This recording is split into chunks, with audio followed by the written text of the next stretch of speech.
Hello, hello, hello, hello, guys. You are very welcome. And as you know, when you join this podcast, you know that I don't know what episode this is. You know when you join this podcast, I have no idea maybe what day of the week it is. So I won't even begin to guess what episode we're on, but whatever episode we're on, we're there. And I am here today with a phenomenal guest that I know that you will love. His name is Jason Shiers. He is nothing, according to Jason, to the band the Shiers. So he's got nothing to do with any country and western band. Jason is a therapist in his own right. He has a wonderful story of transformation, and he has been in the field of addiction primarily. And he's I think he's reluctant to say he's probably 20 years in practice in some sort, because if we say we're 20 years, then that tells what kind of age we are.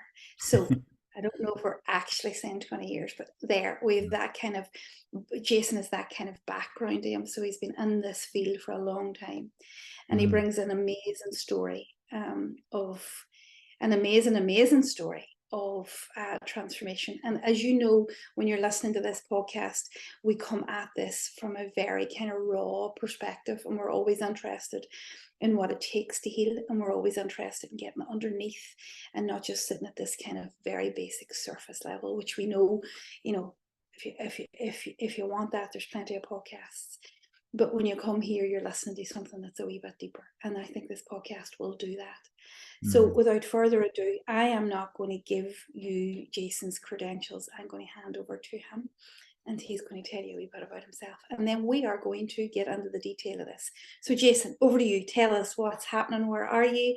Give my listeners a wee bit of an idea. I was going to say readers. That's, this is how confused I am, whether it's a podcast or whether it's a book. So give the guys that listen to this podcast an idea of where you're coming from. Yeah. You don't know what day of the week it is, and I don't know what I'm going to say. So we're starting off on a good equal footing, I think. Yeah, that just shows the ease in which we show up. Absolutely. There's no other way. I always say, I'm looking forward to what I'm going to say because I have no idea. It's like, and I think, Let's just go. Well, do you know what? Do you know how that suits me? My friends freak out if I have anything to do, if I have any presentation to give. I can just roll up and just see how it goes. A wee tiny bit of preparation, but yeah. you just I, better off. Yeah, I did copy three quotes that, if we get to at some point, would be relevant to the mental health system, but that's the only thing that I prepared. I didn't Brilliant. think about anything else. Okay, brilliant. This is going to be good crack then. Yeah. So a little bit about me, Jason Shiers. I'm a psychotherapist. I guess I would say I'm very unique in my approach to addiction because I call my work a model of health versus every other way is usually a model of illness. So I'm really uh, helping people to see what's right with them versus seeing what's wrong with them, and seeing the intelligence of all our pathologies, like of the trauma responses of addiction, seeing everything, seeing the intelligence in it, how it's working. And that's what I love about my work. It's usually people say to me, "Oh, you're the first person that said I was okay." It's kind of like everyone else has confirmed how damaged I am, how broken I am, how long it's going to take me to recover, whether I'll ever recover is questionable. So people really get hopeful for a moment. It's kind of like that. And that is such a beautiful thing to witness and to be present to with somebody, just that, because I had suffered for so long, like in a hopeless state. Even though I'd got some form of socially acceptable life on the outside, I'd stopped committing crime and self-destructing and taking drugs, but I was still addicted always to something and having a lot of escapism from my trauma responses in life and so on, and was doing things against my will, even though I was paying bills and had a job, so to speak. Yeah. So I love that. I love to help people to see what's right with them, and I hopefully my story of transformation is really that, because it's going from the feeling of being broken and hopeless, like, and really being an extreme version of what people will do to escape from themselves, to escape from their pain and their internal struggle, to going to somebody who lives quite peacefully and happily, and having an endless, I had 15 different diagnoses in the mental health Wow. system, and multiple times sectioned, and kind of like starting at 10 years old for the first time being diagnosed and medicated for depression. Was my introduction to the psychiatric system, Okay. so all that stuff, it's really a bit about my work and my journey and my own sort of, how I see things. Wow.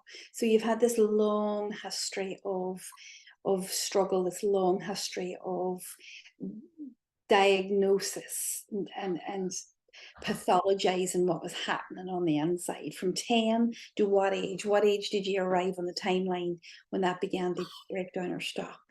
Um, well, finally, like an awakening experience of sorts, probably about 7 or 8 years ago.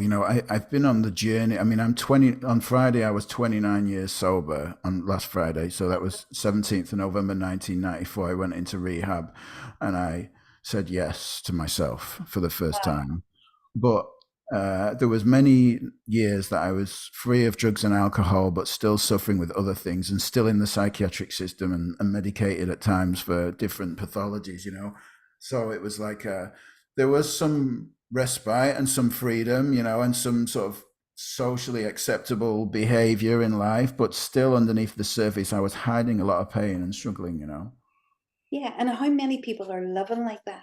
Even if they're not living with pathology, even if they're not living with diagnosis, even if they're not living with drugs and alcohol, they're living a what looks like a semi okay life, Yeah. but The, underneath suffering. Yeah, I call it coping at best. That's what they're doing. They're coping with their life at best. Hmm. Hmm. That's Hmm. a large percentage of people in some way, in some form or another. And often it's become like a completely not so much unconscious, but habitually coping. Just like, oh, this is how it is. They've resigned to some form of mediocre life or something. But you know what I find about that interesting? We call inside the clear method, we call the process of embodying an embedded pattern.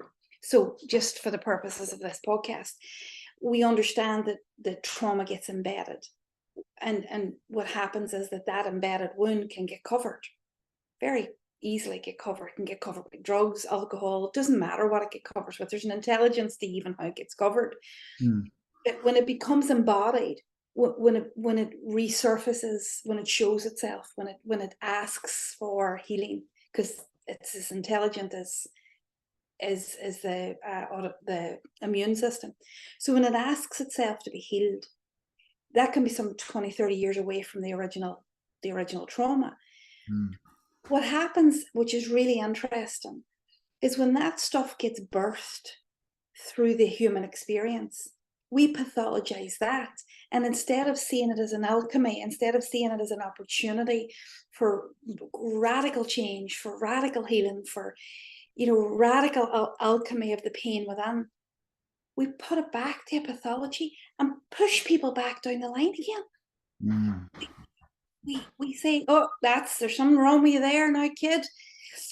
Oh, I think under the DSM that might, and not to minimize all of the work that has ever gone under that, but you talk about people who are sitting underneath that pain, or people who are alivened in that pain in an active addiction.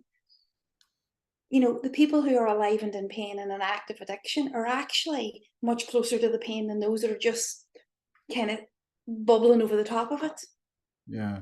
Hence, Yeah, I mean, addiction is an intelligence. That's how I describe it. It is. beautiful. It's like, if I use the analogy of a pressure cooker, addiction would be the steam valve, and it's like, if there's no steam valve in a pressure cooker, eventually it's going to explode. So, like, it's our body mind system finds a way to cope with the internal dis-ease, and that is, we reach for something. What are we doing when we reach for something? We are wanting the obsession of the mind and the compulsion of the body to quieten down. And actually, every single person this is true for, when I ask them, At what point do you, when you're craving, when you really want to go and use and you're trying not to, do you feel better? And it's at the point of making the decision to use, I already feel better before the substance is in my body. It's nothing to do with the substance. It's the decision to go to use quietens the obsession of the mind and the compulsion of the body to the point where the body goes "Ah," and it relaxes. The nervous system is no longer ramped up. So, like, putting that back to the pressure cooker, it's kind of like that if we didn't have the valve on the pressure cooker, which is addiction, we would be, in human terms, either in psychosis or suicide. That would be it. So it makes sense, right? From that. Absolutely. And there's also, we talk about intelligence, right? Even if it's not addiction, because if it's not addiction, it'll have to be something. Yeah. Because the system will intelligently seek the opposite of itself.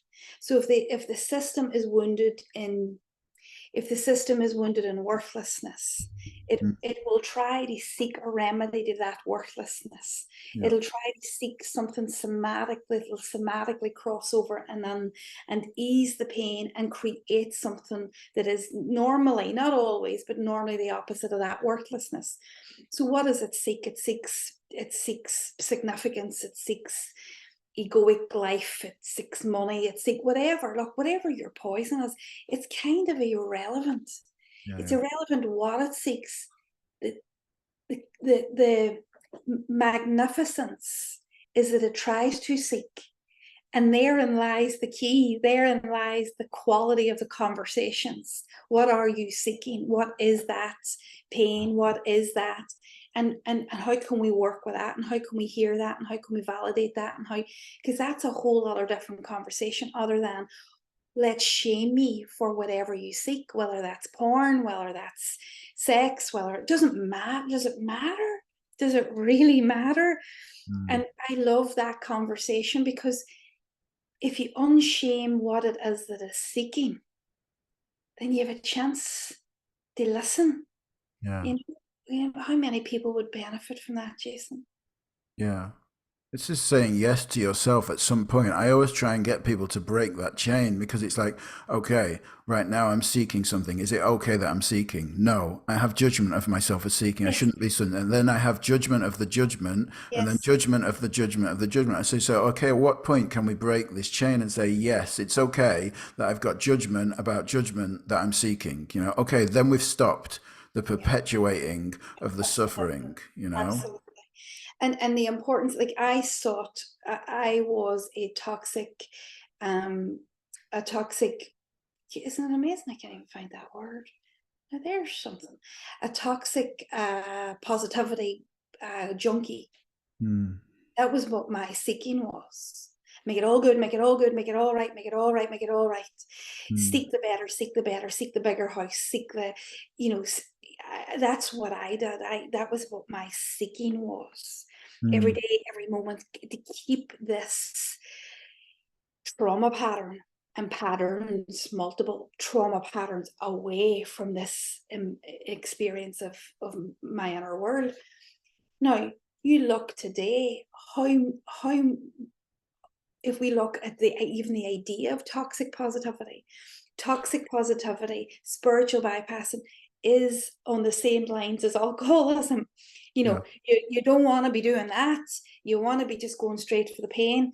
Well, if the pain is going to bring you to that point, as you described, like the pressure cooker, where you're going to implode, where you're going to head for psychosis, you're going to head, then can we not at least take the foot off the gas and say, look, whatever you're seeking is in remedy to whatever is within, and let's unshame that. Isn't it just gorgeous to even have that conversation? Yeah.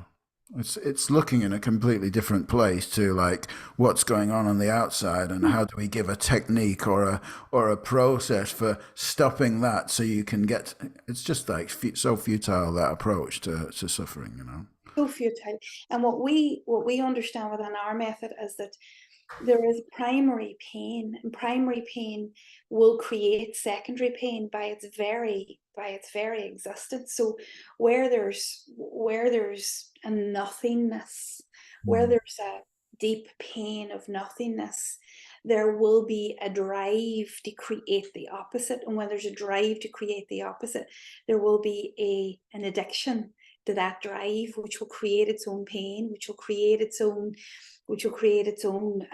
behaviors, when they get diagnosed, or even the pain of that gets diagnosed as depression or exhaustion or burnout or anxiety, when that stuff gets diagnosed and we stop there, then we never, like we're talking about addiction, like we're talking about, toxic or toxic positivity, you never track back to both the essence of who we are at our core, at our heart center, at our essence of our brilliance, or that the pain that ever exists, that we never get back there if we stay on that peripheral diagnostic understanding or finger pointing at what we're doing to heal ourselves. And Yeah. such a pity. Yeah. I don't know how you feel about that. Yeah. It's like it's going on. You know, it's going on all around us all the time. It's kind of, there's so many people, I guess, that you meet and that I meet that have spent years in that paradigm of trying to heal. You know, it's kind of like, and I guess they're the people that we get that have tried everything, that know, that really want to look deeper. But like, I guess it's human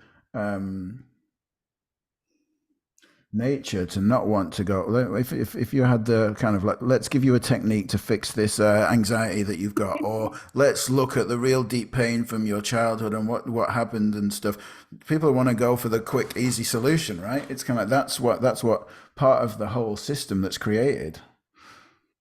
And the easy fix and the quick fix. Yeah. And we live on that. We live on, if I can make it okay now.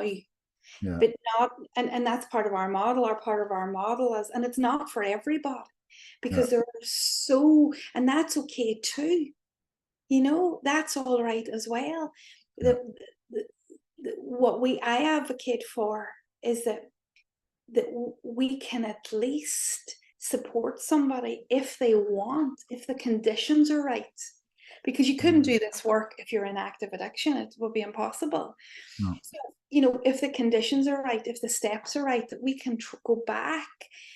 And I don't mean go back in an analytical way, but I mean go back to the source of where the pain was and begin to heal from there and begin to work alongside the essence, the Mm. wonder of self, work back and there. And that is an option where in the system, which is what this conversation is about today, if anybody didn't Mm. understand what we're talking about, in the system doesn't allow for that tracking back into. It allows for the quick fix. And even though they say they do, and I've trained as a person-centered psychotherapist, and you've trained transactional analysis. Yeah. What other training have you had? NLP, CBT, and person-centered therapy as well. All of them. Yeah. So we know the limitations of that. We Yeah. know, and I don't know how you feel about that. You want to say something about that? Yeah, I mean, like I used to describe my practice as from now as before. It was like I could sit in the dark with people, but none of us knew where the light switch was. You know, that's how I would describe it. You know, Let me um, say that again, because I think that's lovely. I could sit in the dark, and you can sit comfortably in the dark because you know what the yeah, darkness looks like. So you're happy to sit in the dark with somebody else's. yeah, None of us knew where the light switch is. yeah. I didn't have joy and contentment and freedom in my own life. You know, so how could I point anybody else to it? I mean, I really wasn't even certain at that point that it existed. You know, it, Wow. like so because you know, my story's intense, so it's kind of like there'd been a lot of extremities in my escapism, you know, to the point of near suicide multiple times and kind of living in a very dark place quite often, you know. So really wasn't even sure that there was such a thing as living a free or happy or contented life. I didn't know what that was, you know. So I really, the seeking, you know, was always there. The seeking, and what I call today seeking, is intuition of home, my knowing that there is a place of home within.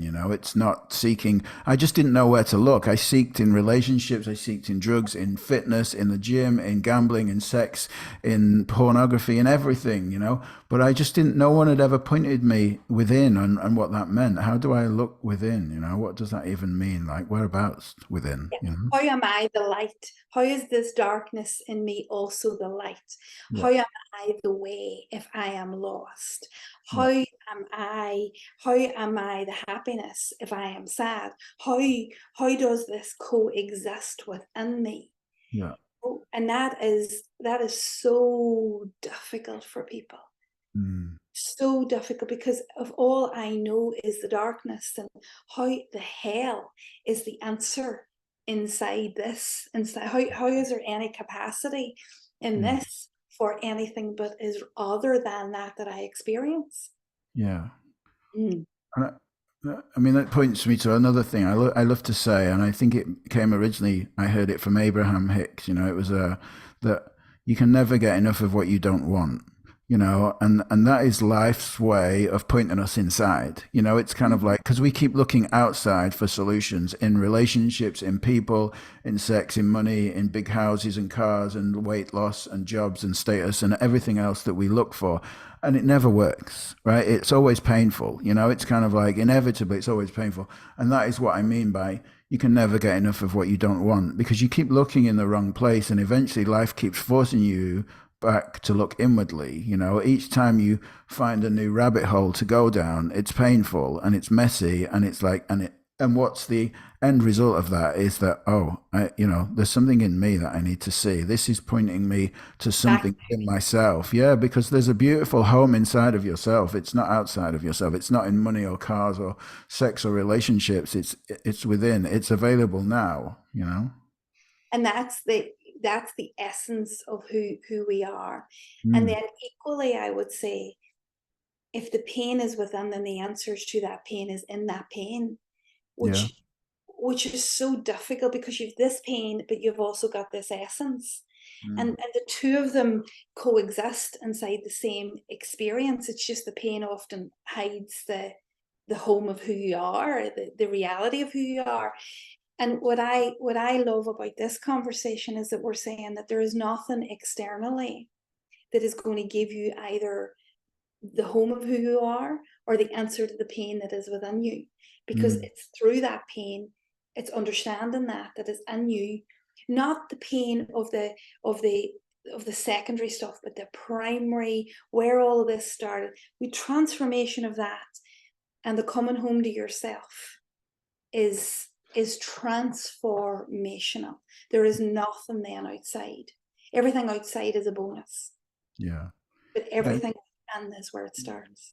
Yeah, when people come to me and they want new jobs, new relationships, to lose weight and all that, I just they're quite perplexed by the idea that it works the opposite way around. That when you find connection to yourself, when you find the contentment you're looking for within yourself, the happiness for no good reason, then you get things in life. Things just turn up for you, new relationships, new job statuses, new weight loss, all sorts of things happen from that place of being content and happy. But it doesn't work the other way around. When you try and get the things in your life to find the happiness, it just can't possibly work that way. No, and equally that's as equal for the pain as well, which I think is a really important. When you try to seek answers to the pain, and that the answers to the pain are within you, Yeah. as well as the answers to the joy and the happiness. I share this in a TED talk that I did, but I'll never, it's a moment that never leaves me. And anybody listening will know I've shared this a million times. But coming from a background of trauma, coming from a background of deprivation, blah blah blah blah blah blah blah. And I don't say blah blah blah. They diminish it because it's a lot of people's experience. But Mm. you know, I'm fed up. I'm fed up regurgitating it. I suppose that's why I'm saying blah blah blah blah blah. Yeah. Not to diminish anybody's experience of it, but such was the depth of nothingness, lack, drudgery, hell. That when I started the healing journey, and I started to clear out the stuff that was blocking me from my own essence, the stuff that was blocking me from my own place of self. I share in the TED talk that I was stirring hot chocolate, and I don't know. I'm watching. I've 3 boys now, but I have 2 boys then, watching them and playing outside in the snow, and I'm looking, thinking, all of a sudden, just this overwhelm of joy arises Mm. from within. It's very basic, mundane stuff that's happening here. It felt like I had just turned into something that was life's energy itself. And the Mm. overwhelm in my system, I've been so used to being overwhelmed by hyperarousal, by panic, by the overwhelm of joy was like, where did this come from? Mm. And it arose from within. It never came from anywhere else, as you're starting, enjoying life, the mundaneness of life, just in the moments. And I've had many moments since that. Now, do I go around wired like that every day? No, I don't, because I'm fully experiencing all of life, all that life is given. But it's that conversation that you're having there, about it's all within. Mm. And to tap into that's gorgeous. Yeah. Have you noticed something about this conversation, Jason? We're supposed to talk about the system, and we're not talking about the system. Yeah. What? Well, yeah, it's like I just flow with wherever it goes, you know. It's kind of like just turn up and see what happens, you know. But we had agreed to talk about. We had agreed to talk about the what's wrong with the system, and what's wrong with this, and the diagnostic world, and the Yeah. pathologizing. And yet the conversation seems to be pushed towards essence. It seems to be pushed towards what's possible. It seems to be pushed towards where there's joy. Isn't that interesting? Yeah. And it's like the opposite end of the same scale, right? It's kind of like it's where we might start and where we might end, you know. It's like we Yeah. might start at the innocent pathologizing of conditions, you know, of attempts to cope with trauma responses. And at the opposite end of the scale, it's happiness, joy, and contentment for no good reason, you know? Just because it is. But and those are the two bookends, aren't they? Yeah. At this end, there is access. I'm going to phrase it in my understanding, access to joy and contentment for no good reason. That Mm. doesn't mean it doesn't mean that you're walking around 9 million times a day feeling all of that, but you have full access to it. Mm. Absolutely, at a flick of a switch, as you turn on, as you go. Now, you have your normal day life, and like example, today I always love to keep it real. I have 3 boys. There was one doing GCSE today. There's somebody working from home today. There's another 12-year-old who's a typical 12-year-old and wants what he wants. I have a Yeah. husband who's working from home. We had 2 sheep in the garden this morning. We had a dog while I was in session trying to get out to the sheep, Yeah. trying to eat the sheep. Yeah. Because this is, welcome to Donegal. You're in the middle of the hills. You could have a donkey at the door in the moment. So, and this is real life, but Yeah. this is Yeah. the juggle of real life, and you have a practice, and then there's frustrations, and there's annoyance, and there's, and there's the juggle of everything. Yeah. But even in that, there's a mundaneness to that. Even in that, there is still access to joy. There's still access to there, because a lot of what a lot of what I have been working with is a lot of that pain and that trauma responses have left, and Mm. I have access, even in the mundane, even in the monotony, even in the stress. You still have a place to come home to, and that's one bookend. And then the other bookend is, and I want you to expand on that because I think it's worthwhile. You said the innocence, if I captured this right, Jason, and please feel free to correct me, the innocence of the pathology. Yeah.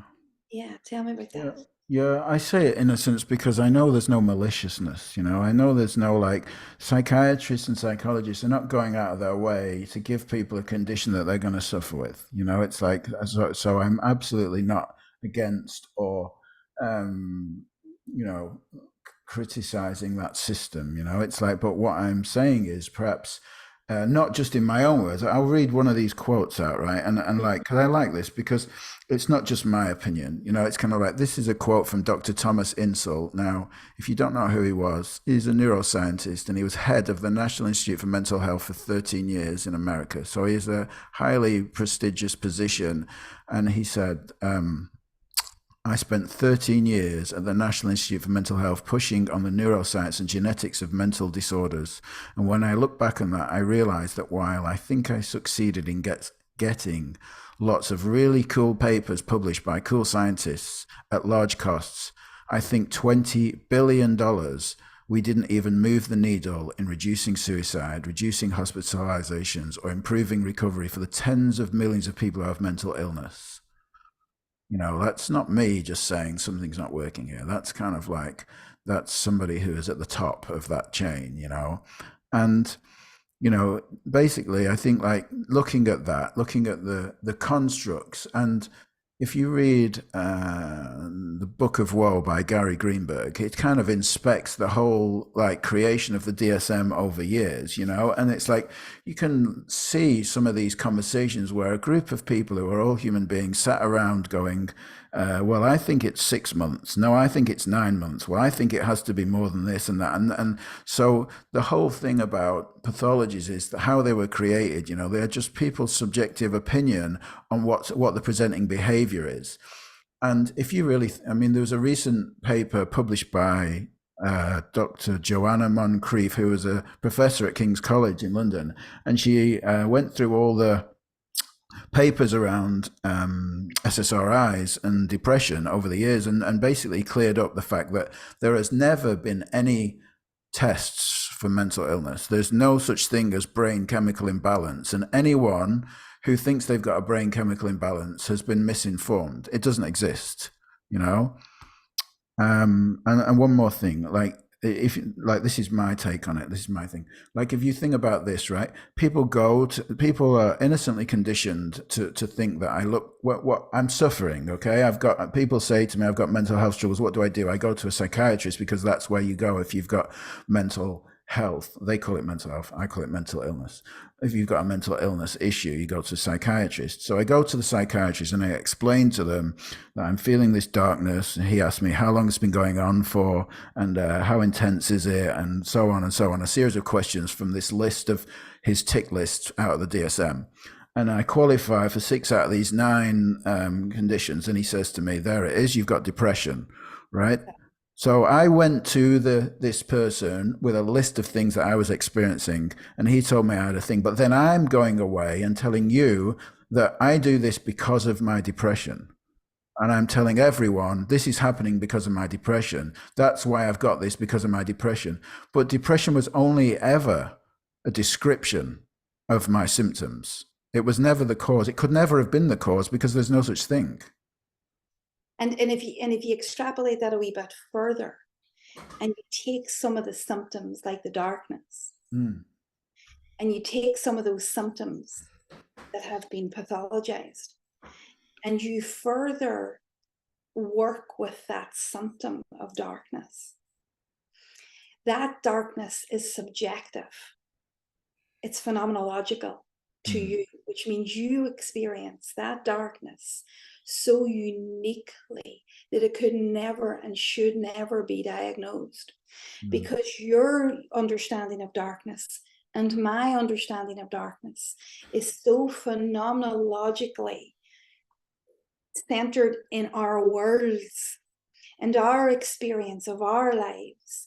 And my darkness will look different than your darkness, and it'll speak different than your darkness. It'll have different words, it'll have different visuals, it'll have different meaning, it'll have different center points, it'll have different connotations. And those subjective, deeply, deeply phenomenological experiences of darkness is not picked up, is not understood, is not traced, is not given the light of day. Just the top end of the darkness, that's enough to diagnose.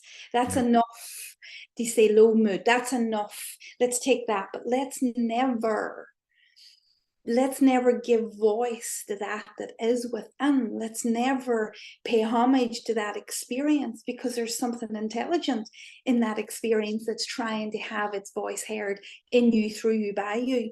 But by God, that is way too much for the system Yeah. to start to work there. Yeah. There's We no can understanding of that, right? no, There's no capacity for no that. capacity. And I call the darkness a love letter from the soul. You know, that's what it is. It's a love letter from the soul. It's asking us and calling us inwardly to really feel and to really see something. You know, it's kind of like what's going on. But nobody has ever pointed out that it's intelligent. You know, no one has ever pointed us back inside or said, in fact, we're busy. The whole it's and I say it's innocent. It is innocent. You know, it's kind of like, but that whole creation of wanting quick fixes, the conditioning of where we go when we've got this type of thing going on, and because they're medically qualified and so on, it's like we take their opinion as gospel without checking it. It's something I wrote in my book about that. Willingness to take on someone else's opinion without investigation of the truth for ourselves. Oh, well, the doctor said I've got this, so I must have it, you know? Without me investigating my darkness, my cause for darkness, without me investigating the words, the intelligence, the understanding, I will take his version of that and I will place it on me. But that is there's a barrier now between what my darkness is and what his variation of this is. I Mm. call this depression, but this darkness and the intelligence is now lost, because I present the depression Yeah. as the problem. I present the depression as the issue, and that is beneath that is never heard, never validated, never. And so I carry that for the rest of my days, and then it becomes transgenerational, and then before you know it, we pass it on to blah blah blah, and Mm. that's then pathologized as transgenerational trauma. Yeah. So it's an incredible opening to understand. And I love the way you say that, because in this day and age there's so many what's it called, when we're running around looking for reasons, conspiracy theories. Yeah. But you're simplifying it by saying, there's no conspiracy here. People are doing the best they can. Yeah. The system isn't set up for a deep understanding of your intelligent pain. Yeah. The system is set up to analyze it, give it a name, give it some medication. I know people will say, well, big pharma is the play here, and possibly there's something there, but Yeah. there is a system at play that is underfunded, understood. That when there's people like you and me that come to the fore and have a different voice and a different opinion through experience, Yeah. through fundamental experience, Yeah. and we're bringing something to the table and saying it's not like that. There's something actually very authentic and real and intelligent about suffering that if we can listen to, we're going to do so much more to transform that than we would ever do to pathologize. But we are in the minority. Voices like this are in the minority because the system's trying to, as any system does, trying to support itself and hold on to itself. Yeah. And I always say that, like, people's whole identity, the I that I think I am, is wrapped up in their education and their status, and their whole financial security is also wrapped up in that. So trying to point out that there's a better way, there's a lot of resistance to that, because people are fearful. You know, it's like they don't understand that, and they don't even know that they're wrapped up in that identity of themselves and their whole creation.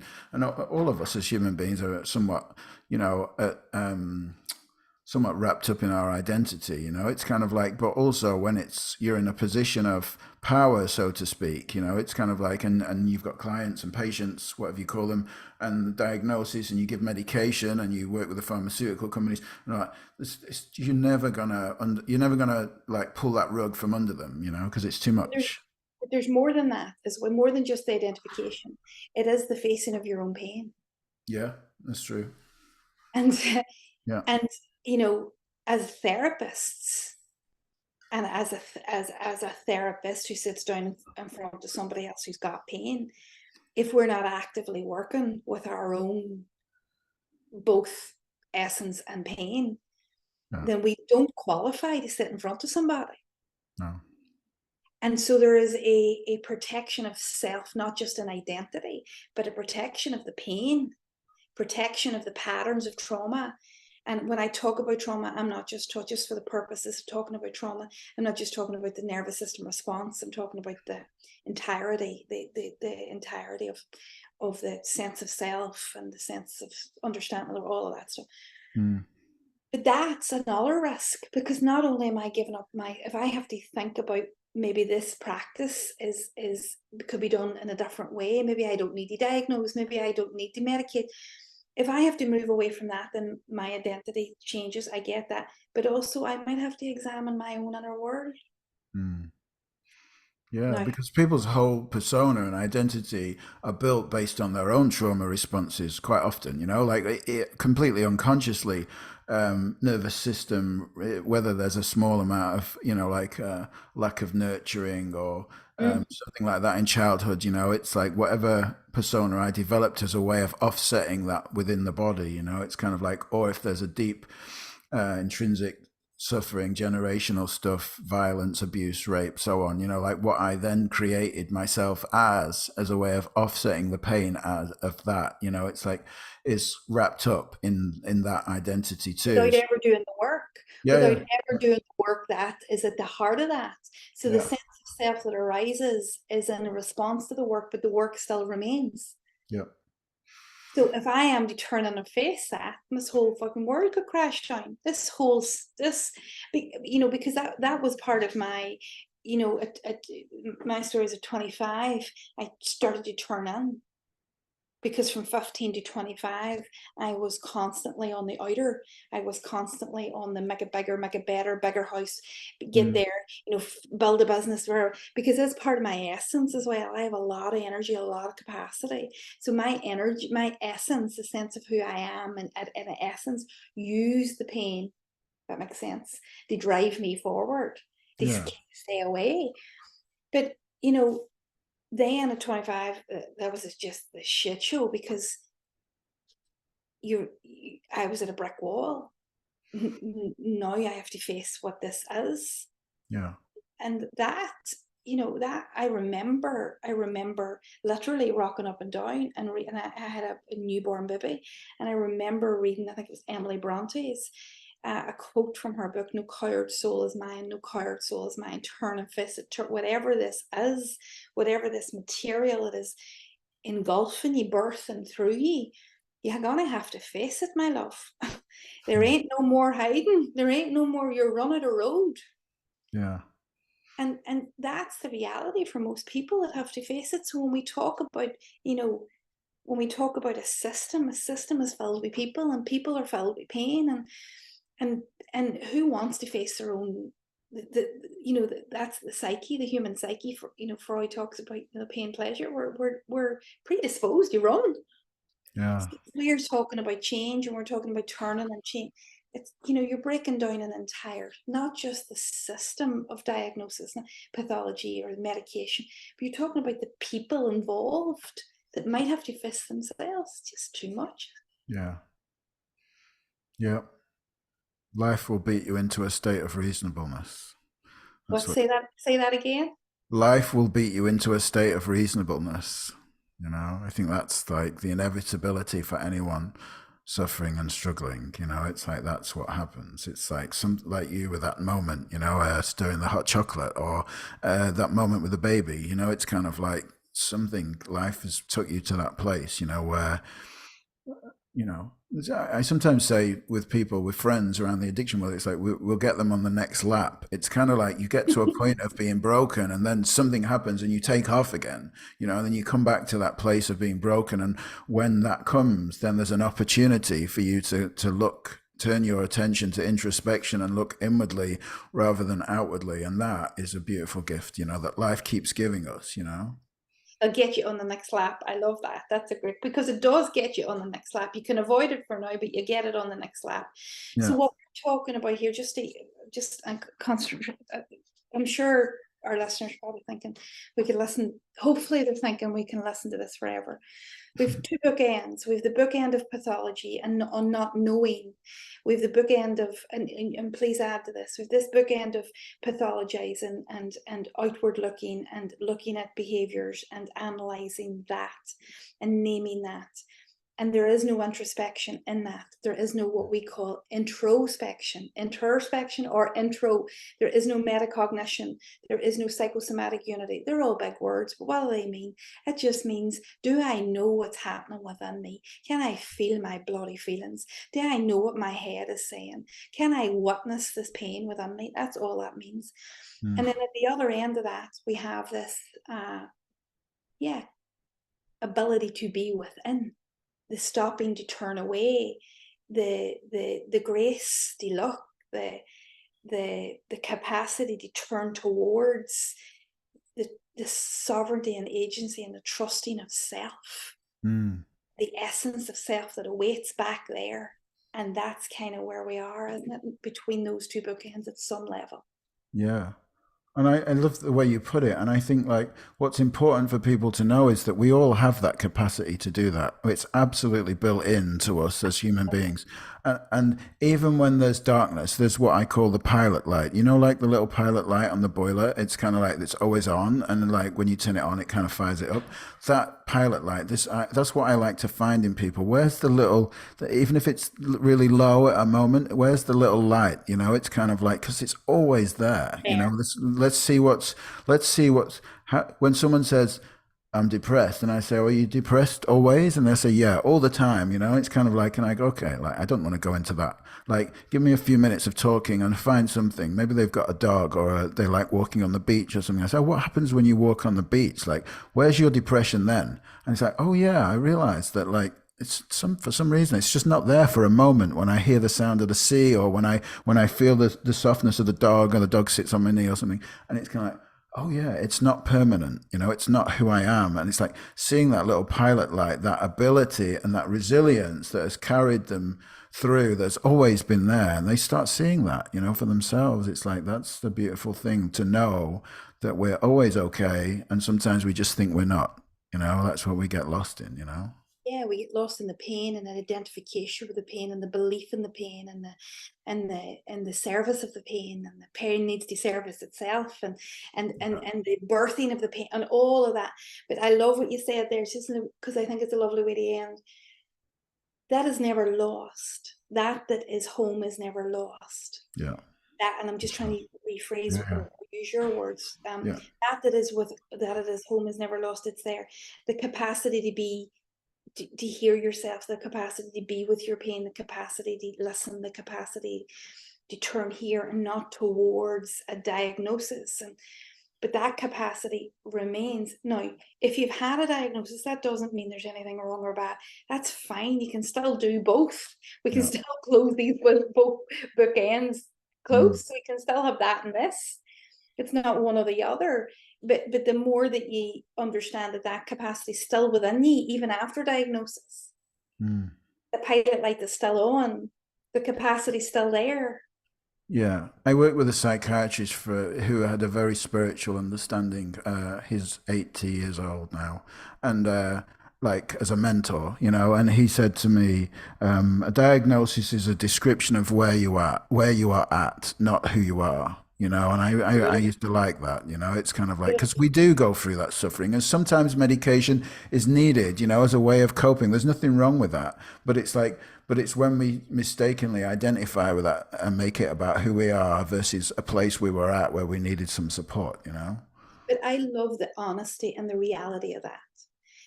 In the interim, while we're trying to face ourselves, while we're trying to find sovereignty and agency, while we're trying to find the sense of who we are, when we're trying to find the pilot light, when we're trying to find our inner voice, when we're trying to listen to our pain, in the interim, if it's dark and if it's so dark, then medication may help us towards that place. It's Yeah, not all or nothing.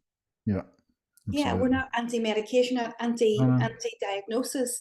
Yeah, What we're saying is that you don't. I think you said it perfectly. It's not who you are. Yeah, It's so absolutely. beautiful. Hopefully, imagine if you heard us talking when you were at your darkest. Yeah. What would you have thought? I don't know. I got in my own way a lot, you know. It's one of the struggles with becoming a psychotherapist and suffering at the same time. It's kind of like you get to think you know everything, but you can't help yourself, you know.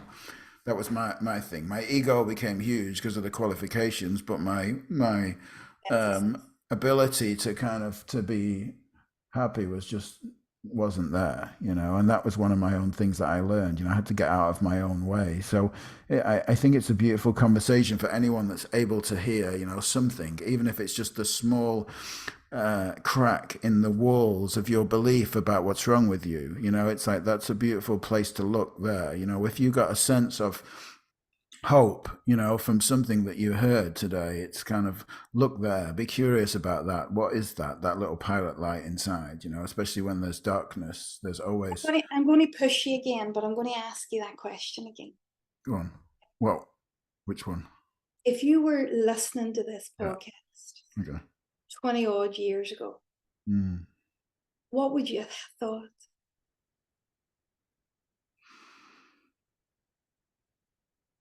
Yeah, I would like to think that I would have thought, because I don't really know, but I would like to think that I would have sensed that there's something different than what I know, you know, in the suffering. There's something different, a different place to look, a different way to see things, and there's hope beyond what I've been told, you know, and perhaps the most important thing, perhaps there's just a small chance that I'm not broken. Wow, because that's what I would have got. If I Yeah, had heard two people talk yeah, about you are not the diagnosis. This pain is not permanent. You yeah, are not it, and it is not you. yeah, And that this world of analyzing pain and this world of diagnosing pain is not true and real and all of you, then my nervous system would have went, yeah. oh, let's start there. Oh, can we start? That's a starting point. Yeah, Is it the beginning and the end altogether? No, it's not, but it would have been a resting place for yeah, me because yeah, I was so sure that there was something fundamentally wrong with me. yeah, And I had never, up until I've done all my work and had these conversations, I've never heard people talk as fluidly as this, both hold diagnosis in its right place and offer it as a possibility, but offer something else as well.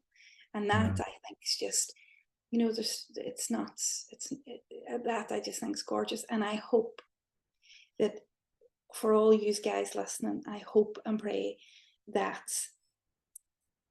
that this is, as Jason said, keeps that wee pilot light on, and maybe just turns it up a wee bit. mm, Go mhm, after that. Take his advice. Go after that. Be yeah, curious about what that pilot light is. yeah.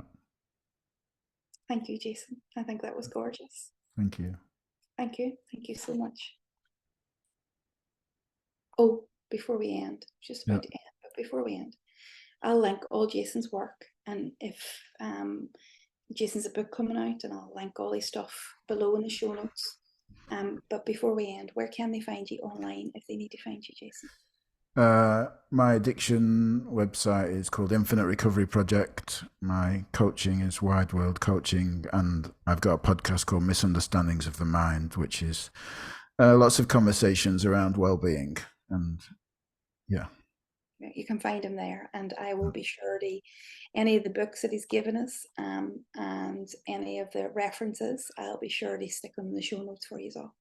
yeah, Let me know what you think, guys. Won't you send me some feedback, and I'll be sure to pass it on to Jason, because I loved that, and it was very different from some of our other stuff. So I really loved that. So hopefully you did too. Thanks. See you all soon.